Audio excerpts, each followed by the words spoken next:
योयो हनी सिंह ने मद्दाहों को सबसे बड़ी गुड न्यूज दे दी। भारतीय रैपर और गुलकार योयो हनी सिंह ने अपने अगले बैनुल-अक़वामी टूर के बाद पाकिस्तान टूर का ऐलान करते हुए मद्दाहों को खुशखबरी सुना दी। हाल ही में आईफा अवार्ड्स 2024 की तकरीब के रेड कार्पेट से photo and video sharing app Instagram पर योयो हनी सिंह का एक क्लिप वायरल हो रहा है। रेड कार्पेट पर एक पाकिस्तानी सहाफी की जानिब से रैपर और गुलकार योयो हनी सिंह से सवाल किया गया कि आप पाकिस्तान कब आएंगे। हनी सिंह का कहना था कि मुझे कॉन्सर्ट्स के बाद और दौरान कॉन्सर्ट भी बहुत से पाकिस्तानी मद्दाह कहते हैं कि हमारे पास दौलत है तो हम आपको सुनने दुबई आ जाते हैं, लेकिन पाकिस्तान में बहुत से ऐसे मद्दाह हैं जो आपको सुनना तो चाहते हैं लेकिन वसाइल की कमी ऐसा मुमकिन नहीं होने देती। आप पाकिस्तान में भी शो करें। हनी सिंह का कहना था कि अगले साल मेरा इंग्लैंड का टूर है। इंग्लैंड के बाद अगर वक्त मिला तो मैं इंशाअल्लाह पाकिस्तान भी जरूर आऊंगा। वाज़ेह रहे कि हाल ही में भारतीय गुलकार हनी सिंह ने अपने पाकिस्तानियों भारतीय मद्दाहों को खुशखबरी सुनाते हुए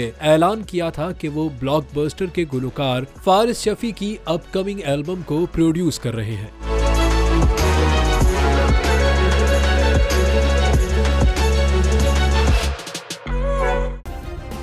सब्सक्राइब करें और बेल दबाएं ताकि कोई खबर रह न जाए।